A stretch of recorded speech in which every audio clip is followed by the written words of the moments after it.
Welcome to This Week in Mormons. Dun, da, da, da, welcome, where we talk about how much we love Mike Lee.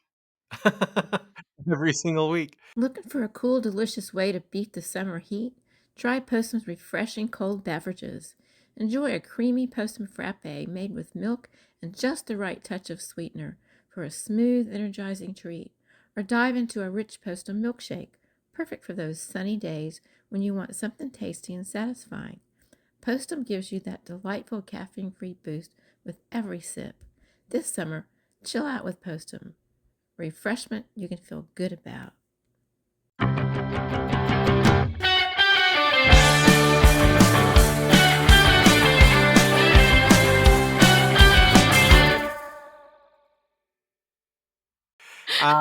I'm Matt. Along with me Hello. today is Melissa. Yes, I'm your sister. We are the twin Yeah. siblings. We're so happy to have you here. Matt, I only made that Mike Lee joke because we did have a listener write in about it. So that's all. Did you know we got more responses from our little bit of conversation about Mike Lee than we do about most things? Yeah. I might have suggested that some of our listeners do not like Mike Lee. I was wrong. I was Yeah. incorrect. Many of I our knew you were listeners, wrong. many people love Mike Lee, which is great. Yeah, I told you that at the time. Yeah, I you thought we did. could, maybe it would help if we renamed it This Week in Mike Lee's Mormons. I mean, that might alienate people, right? I don't know if there's a Billy Joel documentary that's like 5 hours long. 5 hours is way too long for any documentary, but this is on HBO. Anyhow, in the Right? documentary, Billy Joel says how he didn't get involved in politics because why would you want to alienate so much of your audience? And I thought, that's a good Yeah. point. Why would we want to alienate people? We love them all. I know. I really feel like I threw us way off track. Should we start over? This No. isn't a Mike Lee podcast, and it isn't. It's not political. Matt, we won't start over, but do your big introduction again. Welcome to This Week in Mormons. Bum-ba-da-dum. Welcome. The only reason we started with Mike Lee was because a listener wrote in to tell us that they love Mike Lee. And another listener wrote in to say some people rather work for free. Yeah. I think that was only because of the title of the podcast, right? Well, that was in response to our Twim Takes last time we recorded, where we talked about whether or not the Mormon Church pays influencers. The Church of Jesus Christ of Latter-day Saints. You're right. You're correct, Matt. We had quite a good discussion about that, actually. And I think it was so good that the Salt Lake Tribune did some digging into it. And they actually wrote a couple of articles in the last 2 weeks about what we brought to the forefront of everybody's attention. If you are looking for the latest news, the cutting edge, the stuff that we have, the stories before no one else has them, that's why you come to This Week in Mormons, because we're ahead of the trib. Even they follow us sometimes. Obviously. Well, so their big question was, does the LDS Church pay influencers? And their answer was yes. No. Actually, yes. Yes, The they church do. itself pays influencers Yes, it does. to create content? Yeah. Okay. Well, what kind of content are they paying for? Are they paying for Great question, Matt. The answer is that the church pays people to create content. Any content at all? You can create. No, yeah, any content that you want to create, you just send the church an invoice and they will send you money. No, I think we talked about that the church has some arms of groups that pay like influencers. What the church directly pays is for people to create content for them that they then use on church websites or church social media outlets. And they reach out to people who already have a big following. So they reach out to people who are good at what they do and they say, hey, would you also like to do it for us?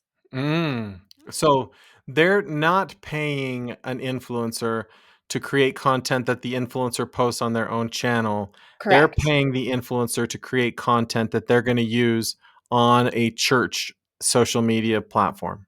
That's right. And the reason they say they're doing that is because why wouldn't we hire people who are already good at what they're doing? Mm, Obviously, we would pick people who do this for a living because they're good at it. I So see. that's who we're going to pick to do it. So the So church does. the influencers are not creating content, their own content. They're creating Mm-mm. content for the church. Correct. And the church Oh, says, we're not paying you to spread a certain message on your Instagram page. We're not paying you to share your testimony. We're not paying for anything like that. But occasionally we need a video. And why wouldn't we reach out to people who are really good at making videos that people want to watch and pay them to do it? And also, they don't pay okay. that much. According to people who do it for them, they pay like $300 a video, which is not much. So, I would rather donate my time. yeah. I would rather do it for free. Yeah. That would be almost a little bit insulting to me. Yeah. $300 for a The video. point really is, Matt, that we created a stir. We are on the edge of what people want to talk about. Well, I do agree with that. I also think that looking at because there was no episode last week, so this is 2 weeks worth of news stories. I Yeah. think it was a pretty slow news week in the world of our church, because this is the month when the church takes time off, right? There's That's true. nothing really happening this week, and so maybe they were like, "Wow, that's a Let's take a story we look at could." what This Week in Mormons is doing. And yeah. Influencers are always doing stuff. Let's talk to them. They're never taking a day off. Yeah. Good for Well, you. Good for us, Melissa. Let's give ourselves a round of applause. That was great. We did so good. yeah. Yeah. There's nobody I'd rather be influential with than you, Matt. There's no one. And by the way, if the Salt Lake Tribune had reached out to us for comment, we would be anonymous sources. I don't go on the record for those kinds of stories. I see. Yeah. They didn't reach out to us. But if they had. But if they they still- had.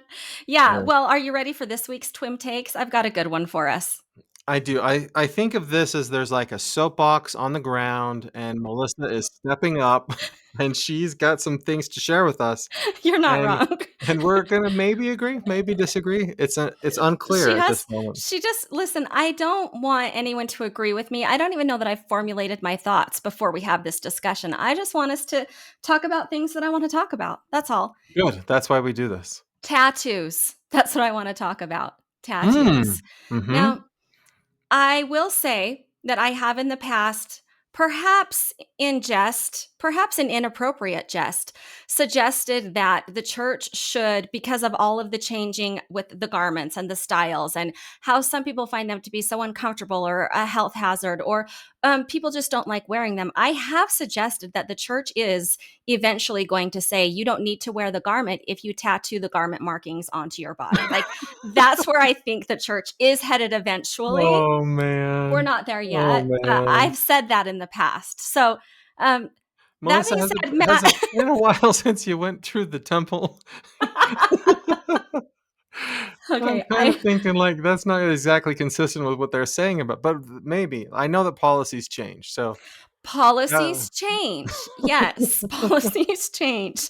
And again, I'm sorry if it's too inappropriate of a jest, but you can leave the church, but the temple garment will always be with you. that's right. That's right, Matt. That being said, since the church took the direct direction in For the Strength of Youth about tattoos out. That was a good sentence. The direct direction out. Oh, wait, the For the Strength of Youth pamphlet used to say Yes. something about tattoos? Yeah, said don't do it. Don't and now have it them. does not say that anymore. It doesn't say that anymore. What it says is, I'll read it to you from For the Strength of Youth. Okay. What is the Lord's standard on dress, grooming, tattoos, and piercings? The Lord's standard is for you to honor the sacredness of your body, even when that means being different from the world. Let this truth and the Spirit be your guide as you make decisions, especially decisions that have lasting effects on your body. That does not sound like a ringing endorsement of tattoos. It doesn't sound like an endorsement of anything. It sounds like exactly what For the Strength of Youth is. Have a relationship with the Savior, make decisions based on the Spirit.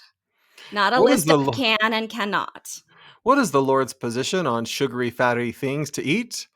The position is you should pray about it, be wise, take care of your body. Yeah. Okay. Take care of your body. Yeah. Okay. All right. Anyways, that went away, like a few years ago, more than a few.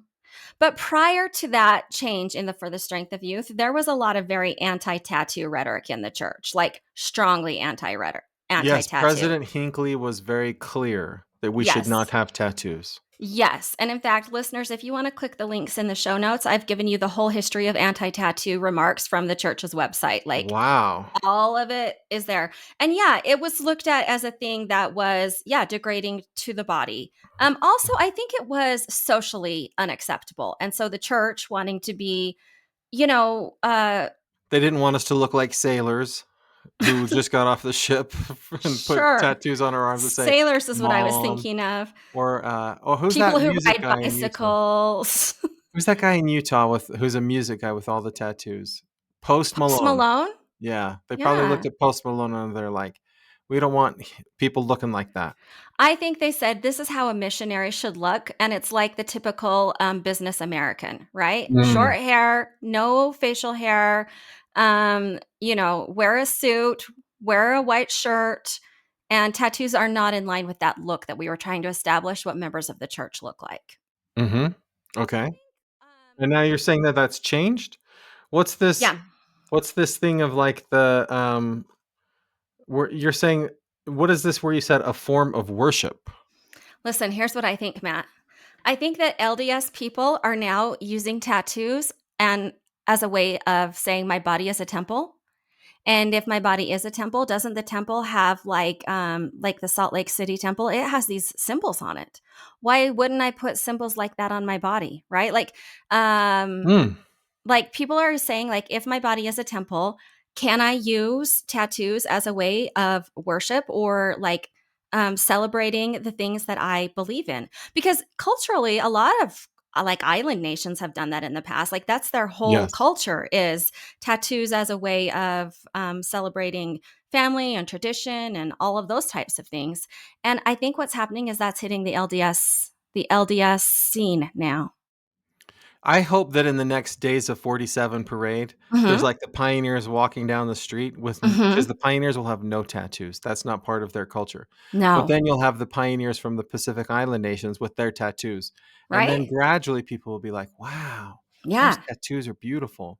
I want to have the straw hat of the Mormon pioneers and I want to have the tattoos of the Pacific Islanders." We'll just mesh it all together into one beautiful temple, we'll call it. Temple, yeah. No, I'm just saying that tattoo artists are saying we're seeing a lot more people come in and want LDS themed tattoos. And there's this picture in an article that you guys can click in the show notes of a man, and his entire back is tattooed with pictures of prophets of the restoration. So on Oh, the top it says prophets of the Lord, and in the middle is a picture of Jesus, and all around the outside are all of the prophets of the restoration tattooed all across his back.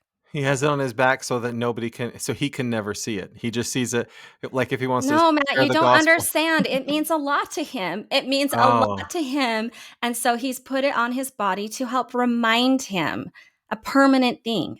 I would love it. Like somebody gets the church's new logo with the Christus in the middle of it and that arch, right?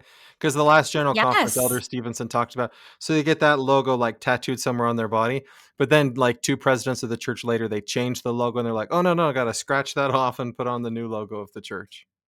Because And I Matt, I don't understand tattoo culture. It I doesn't make guess any not. sense to me. Okay, listen. There's another person who had a tattoo, and it's on his right arm, like a big shoulder tattoo, and it has a picture of his pioneer ancestor. She's a female, and With a tattoo? underneath it is the seal of Melchizedek, the eight-pointed star that you see on the outside of the Salt Lake City temple. He's Oh, got that tattooed on underneath his pioneer ancestor. I'm just saying this is a thing that I've tattoo shops are seeing happen more and more is people wanting LDS themed tattoos. I have no problem with it. I just don't understand it. Back in the day when people would like draw on their Trapper Keeper folders in school, I didn't understand that. These Yeah. days when they put stickers on their laptops, I don't understand that. Where they put covers on their Yeah. phones.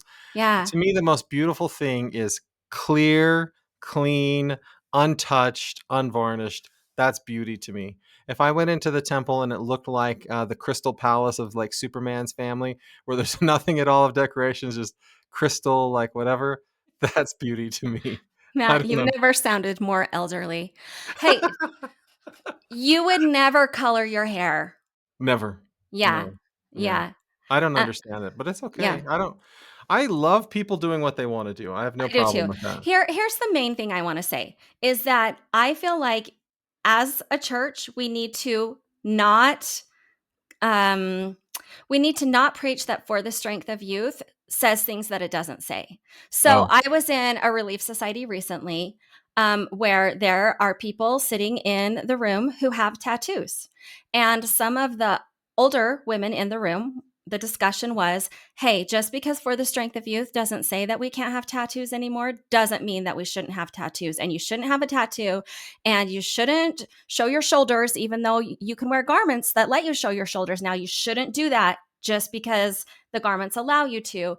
And like, just because things are different doesn't mean that the guidelines and rules are different. And I thought to myself, well, if I was one of these young women sitting here with a visible tattoo, hearing other people in my relief society saying, you're not doing things right anymore, even though you're following what Elder Uchtdorf said when he presented the new For the Strength of Youth, and even though you're wearing your garments, for us, you're not living the laws strictly enough. I don't think I would feel very welcome in this church. I'm just saying. I think we interesting. might need to think about the That's way an that we tell everybody that they have to live their lives. That's all. That's an interesting take, Melissa. And that's really out of character for you. Normally, you really like it when people tell other people what to do. Right. Yeah. Okay. Well, I like that. That's Should my I step favorite. off my soapbox now? I just don't feel I like it's a guess. soapbox. I just think this is something that's happening in the church and that people are talking about a lot, and I wanted to talk about it. Yeah. I wish I had more to contribute. My ideas were not helpful. Yeah, it's okay, Matt. I still appreciate you, and I still want you to be wherever you want to be, even if it's in Relief Society. Thank you. You're welcome. I might go sleeveless to Relief Society next time I go. I'll wear one of those tank tops that, like, back in the day, they would hang all the way down to your belly button or something like that. Yeah. I'll be like, you don't just get to see my shoulders. Listen, there's the funniest video making its way around social media right now. And it says that the title of the video is That Feeling When You Wear the New Garments to Church for the First Time, because women have been talking about this nonstop. But it's a man who's cut off the sleeves of his white shirt. So it kind of looks like a muscle white shirt with a collar and tie. And he's walking into church with his cut off white shirt. And he's like, feeling that awkward feeling. It's quite delightful. That's pretty cool. Yeah. Hey, Melissa, let's get to the news. These are the quick clips. All right, Matt, I would like you to know that August 1st happened, and thus that means that all of the people who they announced at last General Conference that would be taking over their new roles and positions of service on August 1st, they started. Okay, this is big news because I have friends that have been calling for, who's that guy in the Young Men's presidency that they didn't like, to step down? Oh, Brad Wilcox. I have friends that have been calling for Brad Wilcox's removal for years, and now it's finally happened. That's the story. Brad Wilcox has finally been released. Wow. I am sorry. I was also not prepared for this turn of events. I feel like the news was being framed. Contributions to tattoos. I have nothing to contribute. You haven't seen all of the people calling for Brad Wilcox to be released? Listen, I forgot about it. I thought we could forgive him and move on and look at his overall wonderful contributions to the church as a whole, which are many. I absolutely love Brad Wilcox. I love him. I know. But I'm just saying, like, people were calling for that, and there's no celebration that they finally got their way and he was released. Like, where are the celebrations of, haha, he was forced to step down? Okay. Matt, there is a new Young Men's General Presidency, and they are excited to take the reins. And there's also a bunch of new general authorities. So I'm excited they've started their work. I'm excited to see them all at future FSY conferences. Yes. Hey, also, Brad Wilcox, much like Mike Lee, we love you. And of course. Yeah, we are not among those calling for anything. I don't know if I've ever said this on this podcast, but like Brad Wilcox, I went to like an EFY kind of event that Brad Wilcox put on when I was 14 years old. So this would be like 35 years ago. Yeah. It changed my life. I Yeah. love Brad Wilcox, Yeah. but I agree. I I know. was I just know. noting that a lot of people were calling for him to be released, and there's no fanfare. I was waiting for the posts of, So, haha, the church did the right thing and let him go. yeah, I guess you can post your pictures of the Brad Wilcox is done parade in the show notes, and we will take a look at those. Thank you. So Bonnie Parkin, the former Relief Society general president, died this last week. Okay. I feel like if she had been president of the church and not president of the Relief Society, there would have been more stuff about this. That's a really good point. Yeah. Yeah, we should have had a big funeral, a big procession. She was amazing. Do you remember Bonnie Parkin? I remember the name. Yeah, she was in the early 2000s. I think for about 5 or 6 years she served as General Relief Society president. So, Yeah, it's just an interesting thing, right? yeah. Listeners, we have posted all of the latest temple news, the links to that in our show notes. And here's what I'd like to say. There's a lot going on with the temples of the church.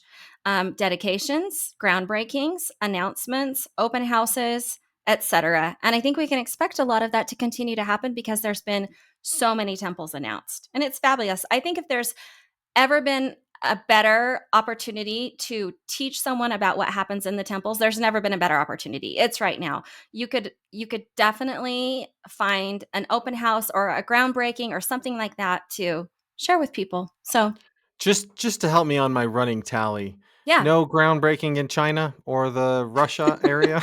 No movement on those temples. They're not listed currently. They're not currently updated. But still announced. Still announced. And also important news, BYU and their alumni are still winning the steeplechase all over the country, all over the Matt, world. they are. They swept the steeplechase national championships. Swept means both the boys won and the girls won. So Kenneth Rooks, Lexi Lowry both took home first place titles in steeplechase. And I'm happy to have great news to report about BYU sports because lately all we've been talking about is football and drama. And guess what? Their cross country, track and field athletics are out of the world, and they've proved it again this week. So They're good really job. good. I'm Yeah, not sure yeah. what steeplechase is, but I'm You don't really know what glad that we're steeplechase good at is? it. Well, it seems like the kind of thing that a member of our church should be good at because we Because like steeples. steeples. We chase And them all the time. Yeah. yeah, it Yeah. seems like anything with steeple or church, we should be good at it. I So think we should have a steeplechase. Like we should have a steeplechase that goes from church to church as part of the route. So you're like hitting different steeples on your steeplechase. It's kind of like a marathon, but you do different events within it. Like cook an omelet. yes, like cook an omelet. Yeah. Have a hot dog eating contest. Yes. Yep. Pie throwing. You Yes. crawl through the mud. Is it like a Tough Mudder kind of a thing where you like I think run, you've got the run, picture exactly. jump Yes, over eat a this? hot dog. Yeah, exactly. Yep. Well, good for them. That Good would be job. very hard to do. I can barely run a marathon. I actually had a friend, Melissa. This is no joke. He walked the marathon Oh, because he wanted to do the marathon, and it took him a long time. And he's like, and I passed a lot of people who couldn't finish the marathon because they were all worn out. And he's like, and I was just walking by. He just walked the whole marathon. I'm I like, think that's a great way to do it. yeah. I know I already stepped off my soapbox, but I'm going to jump back on it just for one more second. Do you want to know what I really like about BYU track and field? We recruit amazing athletes and they're actually members of the church. Oh, yeah. They're the steeplechase aside, like cross country, track and field in general, we recruit the best athletes and we recruit the ones that are members of our church. Is Connor Mance a member of our church? He is. Yeah. Oh, okay. Okay. Well, I think that's great. Okay, thanks. What I learned from that is members of our church like to run, like to do cross country, track and field kinds of things. And eat hot dogs. All right. So you might have heard about some flooding that happened in Texas.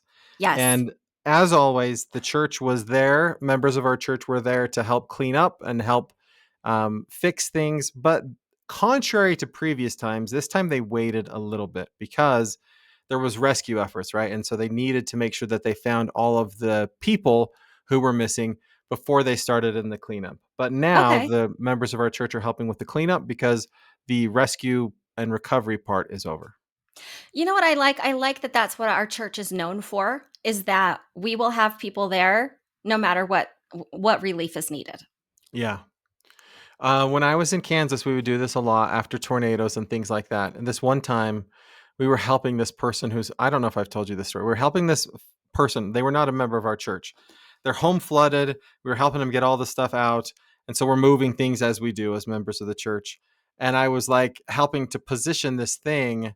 And my back was up against this glass thing in a cabinet, and the whole thing just shattered. Yeah. Ooh. She was not happy with me. But I Yeah. was like, you get what you pay for. Did she then bear her testimony about knowing which members of her ward were really there for her? She's not a member of our church. I She know. probably shared her testimony with, I liked most of them, but there was this one guy who was rather careless with my stuff, and I wish he hadn't showed up that day. I wish Yeah. he had stayed home. You did your best, Matt. Yeah. Yeah. Okay. I have a story about because we grew up in Ogden, Utah, and there is a really historical church building in Ogden, Utah that was originally built as a deaf, so hard of hearing. When I say deaf, I'm not sure people can hear me over the mic. So a deaf meeting house. So all of the deaf branches in the state met there for like decades and decades and decades. It was originally built in 1917, and the deaf community has like a really a huge fondness for this chapel. Anyways, it was recently restored. It took about 2 years for them to restore it, and people are really thrilled to see it back in its gorgeous beauty and having all of the accommodations that it had when it was a branch for the deaf. It is currently not a deaf branch, but it is serving as part of the church's prison ministry. The building is Mhm. being used for part of the prison ministry. So I just thought if you're interested in history or Ogden and you have any sort of connection to this, you might want to click on the links in the show notes and check out this story. It's really quite lovely. Yeah, As I recall, when we were younger, there was a school for the deaf and blind in Ogden that right. they They're in would the go same to. neighborhood. Yep. But that's Yeah. probably closed down now. Did I think it is. Yeah. Do you think they turned it into a prison? And that's why this is a prison Yes. branch? I think they turned it into a prison, and that's why this is a prison branch. No, I Oh. don't think that's Oh. true, but Oh, okay. I don't know. Yeah. Yeah. Okay. Well, on the topic of meeting houses, this is one I'm actually sort of excited about. Uh huh. Colorado City, Arizona, the what is the name of the Oh, Hilldale? Hilldale by Hilldale, Yeah. where the polygamous communities are. Yes, they just completed an LDS chapel there because it Oh, turns out in the last 10 years, a lot of the FLDS people have left there. According to the story, they went to Cedar City. huh, yeah, And so there are not as many polygamists living in that community now. And the buildings that were owned by that church have been turned into community centers and things like that. And there are huh. members of our church living there now. And so they're building a church building for them in Hilldale. So this is the first time they've ever had one of our churches out in that area. Well, yeah, because we excommunicated everybody out there for polygamy. So there weren't a lot of members of our church there. It used to be like I'd be like, "Hey, you guys want to go see a polygamist?" And we'd just drive out there and go see how the polygamists live. But it's not Yeah. like that anymore. I I think mean, it kind now, of is like that. There's a couple of hikes we do out there, and yeah, there's definitely still a lot of polygamists living there. There's also a lot living in Cedar City, but I do think that they have been working in those communities to create laws that protect people who want to leave those polygamous sects. And do you think that part of it is that St. George is becoming expensive, and so people are moving out there who want to live in the area but can't maybe afford to live in St. George? it's pretty far from St. George. It's like a good 40 minutes. And Oh, it's, okay. yeah, there's not a lot out there. There's not groceries, I mean, like big grocery stores or anything like that. It's really small. That's why I often see the polygamists at the Walmart in St. Yeah. George. Yeah. Uh, Yeah. okay. Well, Okay. Well, anyhow. that was fun. Thanks. Last quick clip. Whatever. A group of rural Idaho young women Mm. went to girls' camp like you do every summer. Mhm. And when they wanted to do their big camp kickoff, they thought, you know what would be cool is we should write our own camp song that like is the theme song for young women's camp. And so they got together and they had some like adults who knew what they were doing help them, and they wrote an entire song, and then they sang it like as their camp song. But it turned out that it was such a good song that they actually got somebody to professionally record them singing it. And Wow. then they made a music video of them singing the song, and it's like all professionally done. Anyways, it's called I Am Enough. It's the Firth, Idaho Stake. And so, anyways, they finally got that all completed and then released it this year at the beginning of this year's camp for their kickoff. And it's kind of cool. So, if you want to check out what the young women wrote about and are singing about, click on the link. It's pretty fun. Is I Am Enough like a theme, like a church-wide theme? Because it seems like an odd choice of a theme to me. Okay, I Matt, am thank you. enough. I'm glad you brought this up because I didn't want to be the one to go on a rant about this, but I do have feelings about I am it. enough. Well, so their theme was I'm trying I am worthy, I am valiant, I am cherished. Based on the 2024 youth theme, I am a disciple of Christ. They were like, what are things that are a Oh. disciple of Christ? I'm valiant, I'm cherished. But anyways, in the song they landed on I am enough. I don't frankly like this message, but it's what the young women came up with, and I'm happy for them that they all like it and wanted to sing it. But there's this Mother's Day song that we sing. My word sings that. I don't know if your word ever sings it, but it's like the children sing this song on Mother's Day. And it's like, I think you're doing enough. It's like when you sing me a song, give me a kiss, maybe two, and you say, I love you, then I think you're doing enough. And I'm like, Oh. children, you are so condescending right now. Like, I don't need you to tell me that when I give you a kiss, I'm doing enough as a mom. Like, you have no idea what I'm doing for you as a mother. I know I'm doing enough. I don't need y'all singing about when I give you a kiss that I'm doing enough. Like, I hate it when they sing this song. And there's always tears and there's women who love the song, but I'm like, shut up. You do not understand. I don't need your condescension, young children. And that's what I am enough like to me. It's like, hey, I'm enough. Well, yes, you are. Absolutely. You were born enough. Everybody is worthy of God's love. Like I get it, but it seems weird to me. I don't To like it. aspire. You are satisfactory. Yeah, You I'm enough. have You're you enough. just if there's a bar that one must clear in order to achieve, you Yes. just barely did it. We're going to get Congratulations. so much hate, Matt. We're going to get so much hate this week. I just don't understand why would somebody want to sing I am enough. I I just know. don't there's like maybe something going on that I don't understand. This is the way our brains work, and we're very Yeah. similar in this way. So please send your comments to Send them to me. I'd love comments to at hear. thisweekinmormon.com. Yeah. I would love for you to tell me why you're so happy to be enough because I, I would want more than enough. But I just decided on my first shoulder tattoo.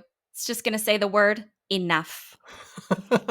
But even better than that, do an apostrophe and then N-U-F-F. Enough. Apostrophe N-U-F-F.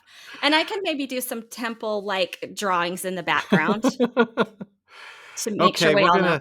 We're being lighthearted because the topics that I I have know, next I'm are sorry. super, super sad.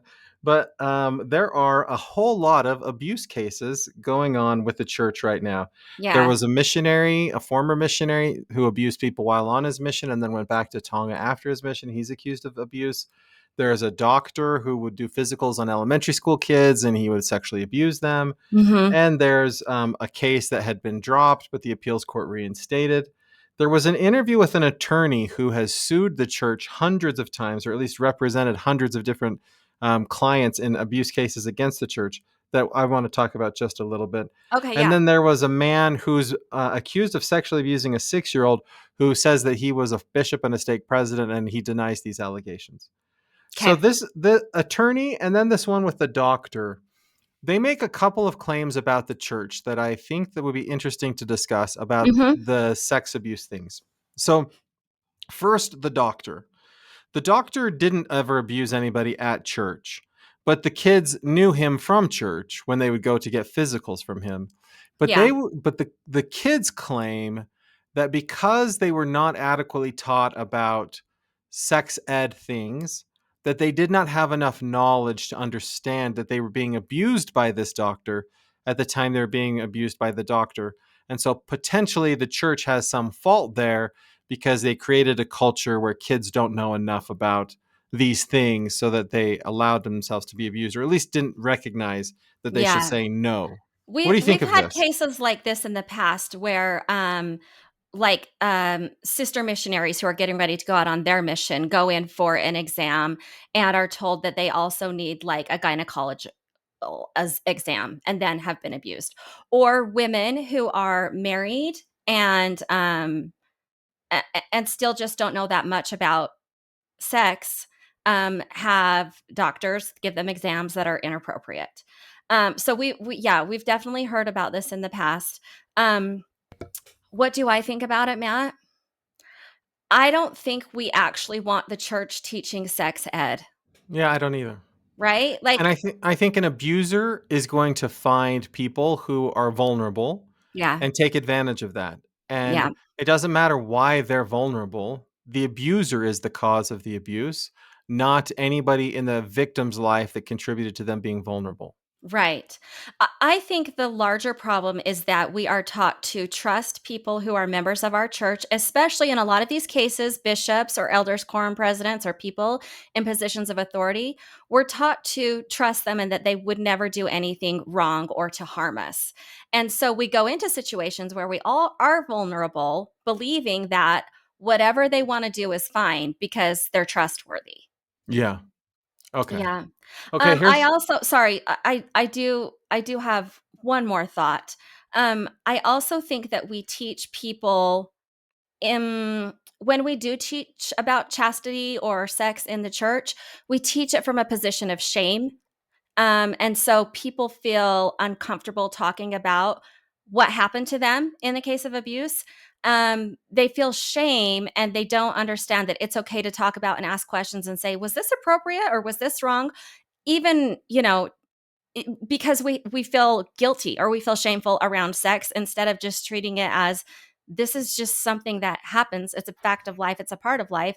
And we want you to do it when you're married, but it's not something you ever need to feel shameful or, I don't know, for a afraid lot to of talk people about. it's a taboo subject, and so people don't talk Right. about it openly in their homes. Yeah. Yeah. But that's Yeah. also true of so many other things too. But yes, Sure. it would be Yeah. healthy for people to talk openly about all kinds of stuff, Sure. including that. Yeah. Yeah. Okay, this is the other thing the attorney says. There's two things that he says. So the first one is he does not like that bishops and clergy are not mandated reporters Hmm. because it means that there is somebody you would be sitting next to at church that the bishop knows this person has sexually abused somebody, but you don't know it as a member of the congregation. But if bishops were mandated to report that, then there would never be a situation like that. Hmm. I disagree with that. I Okay. think that I think that religion plays a very important role in society in helping people to overcome bad things that they've done, to repent, basically, to Hmm. change without all of the social stigma that comes along with it.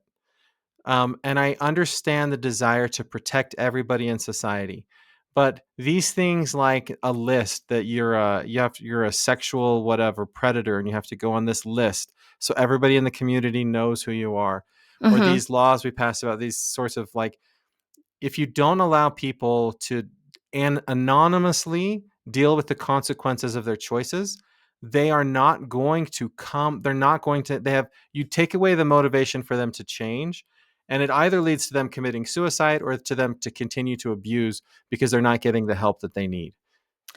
Okay, I can agree with that if there's some stipulations. The first one is that if your bishop is simply your religious change leader, so they're helping you with repentance, but they are required to refer you for professional help, they're not also your therapist. I think where we have problems is that they're like, okay, yes, let's repent, but also they're put in the position of being your therapist because they're your bishop and that's the role that we see them in. Then we're not actually ever getting people the help that they need. The help that they need is more than just spiritual help. They also need psychological help.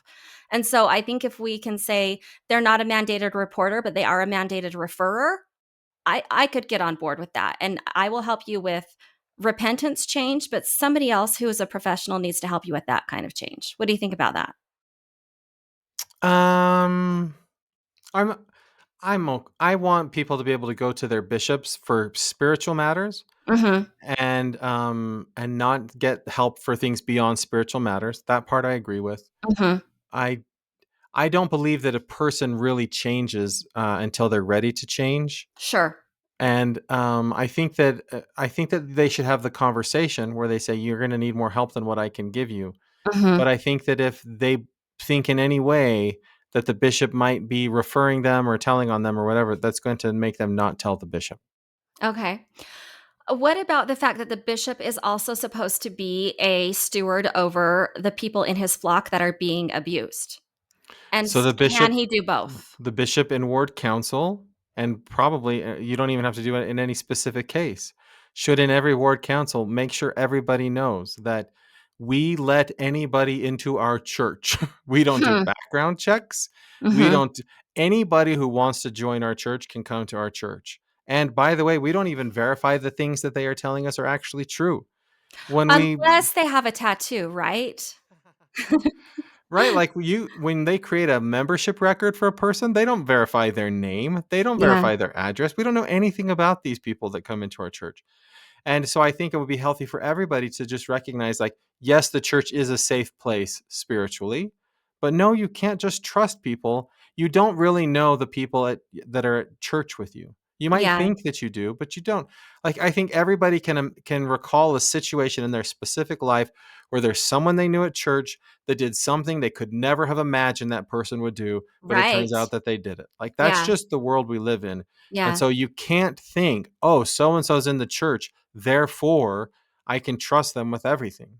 That's Okay, what about bishop to bishop? Because I know we've had abuse cases where it's like I confessed to a bishop, then I moved and I went into a new ward, and then I got called to be in the primary because the new bishop had no idea that I was working through this repentance thing with the old bishop. well, no, you're supposed to tell the new bishop.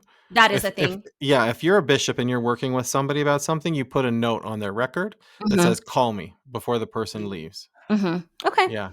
So if Okay. that happens, that means something fell through the cracks. Yeah. Oh, Here's okay, the then thing. There go ahead. the last one that he says is the line that all bishops call, the phone number that bishops call if somebody confesses, Yeah. goes right to the church's law firm. And so when a bishop says I need help to know what to do with this, the help that they're getting is legal help that protects the church, not other help that protects the a person that helps the person who's coming in and asking for help. And he Yeah, says and it's that not should for change. victims at all. No, Yeah. no. Yeah. So he would like I them to agree. get rid of that hotline altogether because he says bishops think they're calling to get help, but all they're doing is finding out how they can protect the church legally. They're not really getting help. Okay. I don't know that we can get rid of that hotline altogether. I think Isn't there a I don't reporter I hotline you I can don't call? want bishops to be in legal trouble because they didn't know how to handle a situation, and it's Yeah. different from everywhere depending on where you live. Okay. I All right. want yeah, I want bishops to be protected, but I do think there's some adjustments that can be made. You know, I as a teacher, I'm a mandated reporter, and I've had to report abuse on multiple occasions, and it is uncomfortable, and it isn't always the best solution for the person that I'm mandated to report on. It doesn't always turn out for the best for that person. Yeah.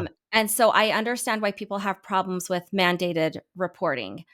However, I have to do that legally. And I think that bishops have things legally that they have to do. And if nobody tells them what that is, they're just a person. I They know. don't, you know, Poor they don't bishops. know. Yeah. Yeah. Okay, I think it's unfortunate that this happens, and when it does happen, we do hear about it, and I'm glad about that, but I think we also can acknowledge that regardless of what church we were a part of, these things would be happening. This is a human problem and not specifically an LDS problem is what I think. I think it's an LDS problem insofar as the church has a lot of money. So if you're suing somebody, you're suing Joe Blow child abuser, you're not going to get any money from them. But if somehow you can tie them to the church and get money from the church, then you get some kind of restitution of some kind. That's interesting. Okay. Okay, thanks, Matt. We're gonna switch to famous Mormons a little I love bit. I love Yeah, the famous we have Mormons. a few famous people that have been doing some things on the news that I'd like to talk about. First one is Lindsey Sterling. Do you know who she is? Yeah, she plays the violin and dresses like a fairy and dances around. Yeah, she's wildly popular. Lindsey Sterling is well known as a member of the church, and she's always been like a really standout member of the church. Yeah. In the past 5 or so years, she's been getting a lot of hate, and frankly, she's tired of it. She posted something on Facebook about whether she's still Mormon because she said, "I'm just so tired of the only comments I get are you still Mormon? Because I noticed your dress was a little immodest." Are you still Mormon? Because I noticed that you were carrying a Starbucks cup. And she's like, Oh. listen, people, listen, I would love for my comments to be about my career and the wonderful things that I'm doing and not about how well I'm obeying the commandments. Like, I'm so tired of it.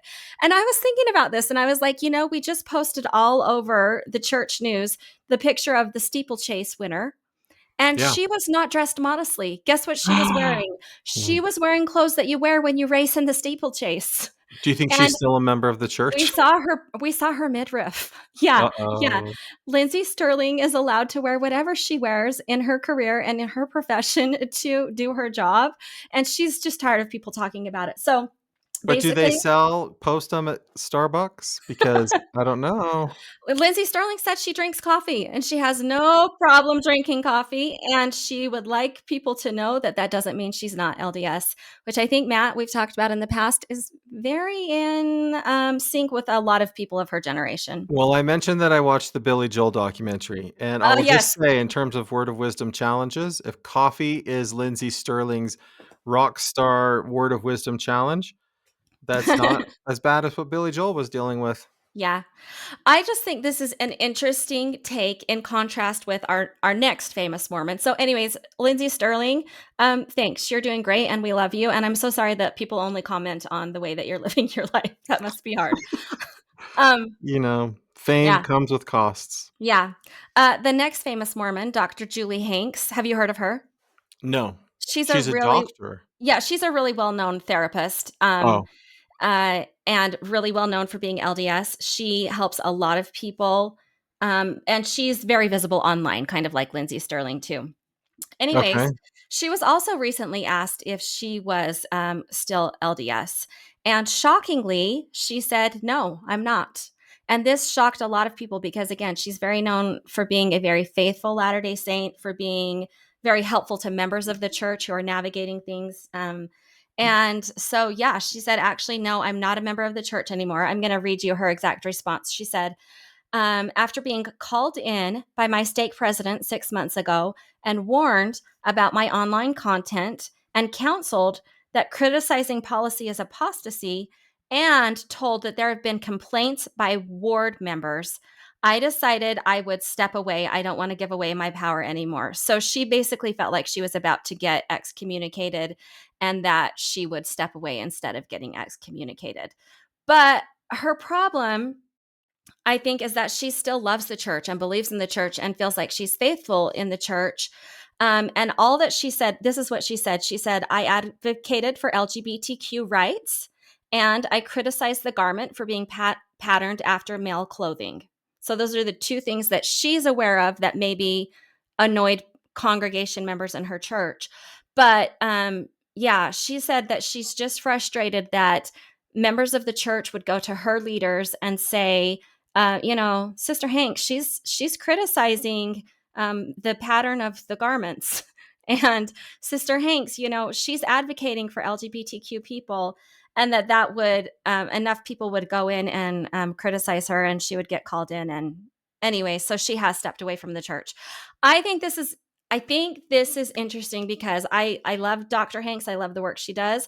I also love Lindsey Sterling, and I love the work that she does. And I think that it's interesting and maybe a generational thing where Julie Hanks feels like she's forced to resign because the members of the church come at her. And Lindsey Sterling says, "Hey, stop coming at me." And she posts this big old thing online where it's like, "Hey, this is how I live my Mormonism, and I am a Mormon and I love it." I just think it's two different perspectives. And I I think both of them are sad that we Yeah. have uh, Doesn't it feel like we just have a little bit of a too judgmental of a church? Like you said, anybody's welcomed. If Dr. Hanks walked into church tomorrow as an investigator, we would welcome her and we would say, Yeah. "Oh, come in, come in, come in." If Lindsey Sterling, same thing. But since they're already members of the church, then we're going to judge them and knock at them and I don't know, come after them. I don't know until they I don't don't feel welcome anymore. I don't know Julie Hanks anything Yeah. about her except for what you Yeah. told me, but And I only know what she said. I don't know what the specifics are. I don't follow her well enough to know if she was criticizing more deeply than what she says. and I think I've mentioned this before. I have a lot of faith in the church disciplinary process, and I I know. understand people have not had the same kind of experiences with it that I have. But in my personal experience, it's always been a positive, great, good experience. And so I sort of think, well, maybe she should have stuck with it and then found out. Maybe in the end they would have said, you know what, we were wrong. What you're doing isn't anti-Mormon, maybe. But who knows, right? Yeah, who The people knows? have to do what they feel is best for them. Yeah. And yeah, I'm not going to take any position on what a person should or shouldn't do, except for I will say, yeah, I want us to be a welcoming church. I want Mhm. people to feel like they can say whatever they want to say, both in church and in public. And I understand why you have to keep the doctrine pure in church. And I Okay. understand why you would want to have leaders of the church be cautious about what they say. So I understand why, if a general authority were publicly speaking against church policies, why you would say to the general authority, that's apostasy because you're in a calling in a position of authority. But I don't think influencers or individuals who don't have those kinds of callings or in people who've chosen to be public should be subject to the same sorts of disciplinary action, because Julie Hanks doesn't speak for the church and nobody ever thought she did speak for the church. Right. And so she should be allowed to say whatever she wants to say without worrying about losing her membership. Yeah, I agree. And honestly, aside from a disciplinary issue, I feel like this is an issue of members of our church being just too dang judgmental. It's But not I your under business. no, Like I it's but I do understand why people there's a lot of fuzziness in policy and doctrine. okay. And people take policies and believe them as doctrine, and they get really nervous about people who are saying things that don't fit with their view of the church because they're worried that you're going to lead their kids away, right? I could see somebody saying, the things that you're teaching publicly are making my kid, I don't know, be gay and leave the church, and you're not helping me. And that makes me really mad because when I try to teach my kid, then they cite you, and it makes me really frustrated. So I could see why they would complain to a bishop and say, I'm doing my best to try to help my kid, and there's these people out there saying these things that are making it hard for me. I I think, can't see it. I cannot see it. okay. Yeah, I can't. It's Well, okay though. the number of people that complain about me on a regular basis, I can see it. Yeah. I No, do see it. I know that people do it. I just don't like it. Yeah. Melissa, let's go to big deal, little deal, or no deal. Okay, great. Matt. I love my first story. Matt, is it time for the LDS church to hire janitors again? Big deal, little deal, or no deal? 3, 2, 1. Big Big deal. deal. You think it's So a big big. deal? Yes, Melissa, we Oh, good. clean our Let's hear church. it. We do our rotation to clean the church, and given my little area that I'm supposed to clean, I scrub and scrub and scrub and say, this needs to be really clean. This Yeah, needs to be deep cleaned. it This is is so not clean enough. dirty. Yeah, Yes. yeah. Well, we spend so much money building these churches, and they are houses of God. And then we just think that it's enough to just like give it a light dusting once a week and Well, throw out some trash. and we pay landscapers. We don't have the ward do the landscaping. So if Yeah. we pay landscapers, why wouldn't we pay somebody like the way Yeah. we used to do it, where people are paid to come in and give it a good cleaning? Yes. Why don't we Yeah. do this anymore? And the other thing is, I know that it's supposed to be like a blessing to go clean the church. And I'm happy to go clean the church and put on my headphones and listen to This Week in Mormons while I vacuum the chapel. Fine to do that. But I think not everybody sees it that way. And it turns out being the same people that go clean it again and again and again. Or like my daughter was saying in her ward, they just get assigned a week, like nobody signs up for it. And she's like, So like we just get an email that says, "Hey, it's your week. Be there at this time." And she's like, "Whoa, whoa, whoa, whoa, whoa!" Like that doesn't Yeah. work for me. If you'd let me sign up, then I would feel like I was choosing to serve. But when it's mandated service, doesn't quite feel the same. I don't know. Yeah.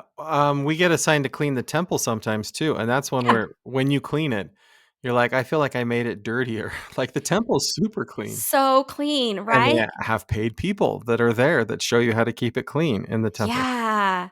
Okay, well, big deal. Let's please do that. I don't even think it's a financial issue. I just think it's a matter of, can we not keep our churches nicer if we hired somebody who knew what they were doing? Okay, here's my topic. The Gospel Topics Essays has 3 new sections. Big deal, little deal, no deal. 3, 2, 1. No deal. Big deal. No deal. One of them's about plural marriage. Yeah. One of them's about, was Joseph Smith a nice guy? Yeah. One of them's about, how did he translate the Book of Mormon? Matt, So, this is a big deal, and I'll tell you why. First of okay. all, it's evidence that once again, like the Salt Lake Tribune, the church is listening to our podcast and making decisions based on what we think. Because 3 months ago, we said the church needs a gospel topics essay on plural marriage. Oh, yeah. We did And say guess that. what? Yeah, we did. We did, because we were like, wait, what about this? What about this? I think it's a big deal because these 3 new gospel topics all have to do with what we've been studying in church history this year. And people have had issues with some of the lessons and some of the things and saying like, what about this? What about this? And I think it came up because of what we were studying this year. And the church was like, hey, we could be more clear. And then they put out gospel topics essays. And I say, well done. Thank you. Okay, We needed I that. agree. You've changed my mind. It's a big deal. It's a good Oh, thing. good. Good. Okay, great. Great. Okay, well, my turn. Yeah. Okay. This is a great headline. I can't wait for you to hear this, okay?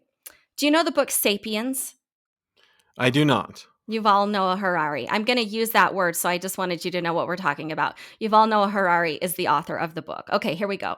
From Sapiens to the Book of Mormon, these banned books are on the list the Taliban deems deviant and un-Islamic.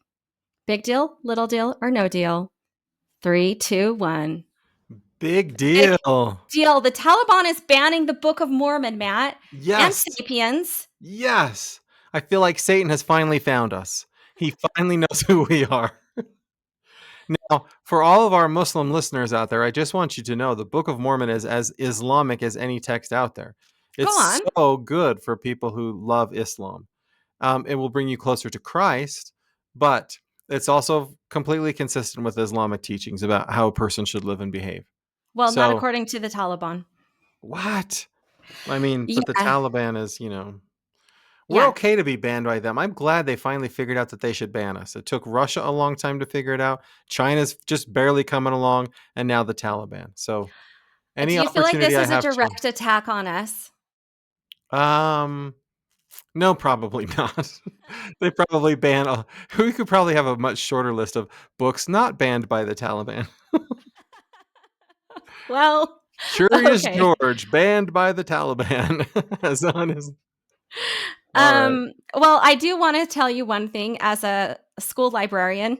There was a comment in this article by somebody, which I felt was beautiful. This is the comment. Taliban could ask the Americans for some tips as they've been banning books for years. Amen. Yeah, that's right. The Taliban just figured out that you could ban books. Didn't know that was a thing. They're like reading the Deseret News one day and they're like, hey, we could do that too. Okay, here's my topic.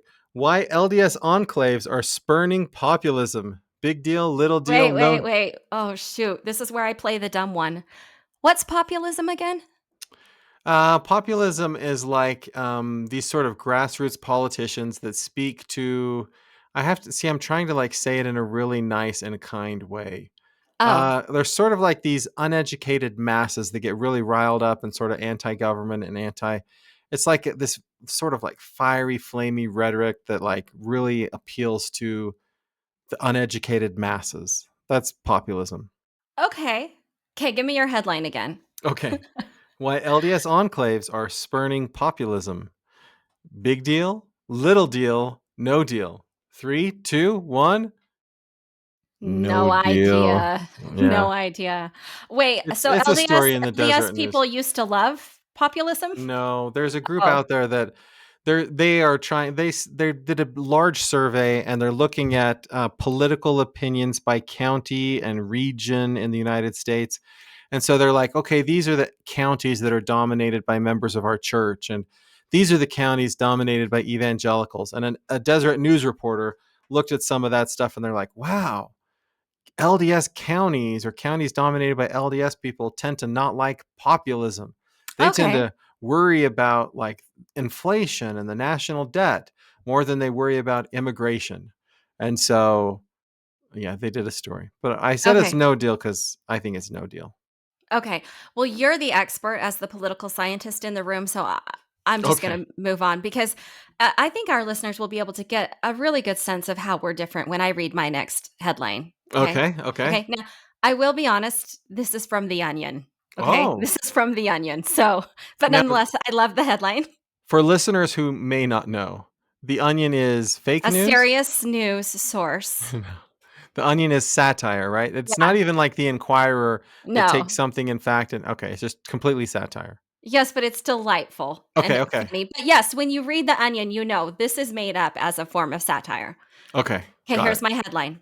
Study. More Americans converting to Mormonism in hopes of getting a Hulu series.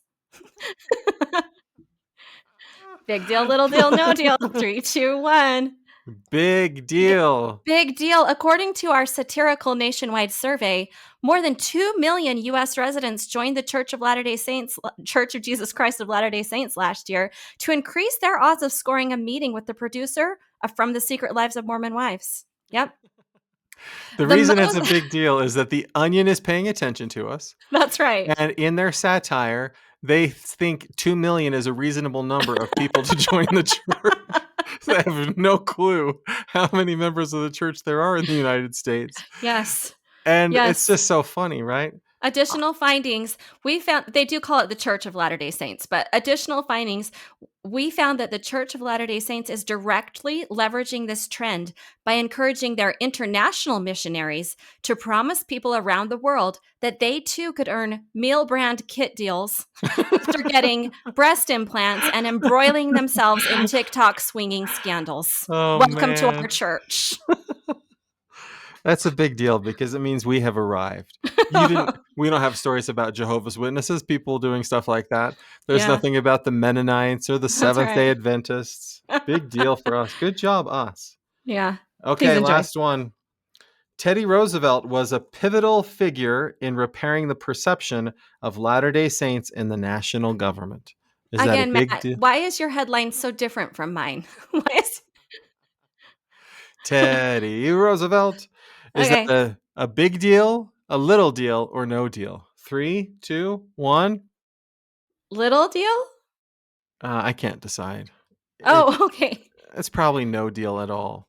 Okay. Um, people might not know this, but I when definitely don't. Whatever you're about to say about Teddy Roosevelt, I don't know. it's not about him. Oh, When okay. I teach a class on the executive branch, and so every semester my students have to write a book about some president and whether or not they're the greatest president of all time, because it allows them. So sometimes it's Grover Cleveland, sometimes it's George H.W. Bush, but it just allows them to like work through them anyhow.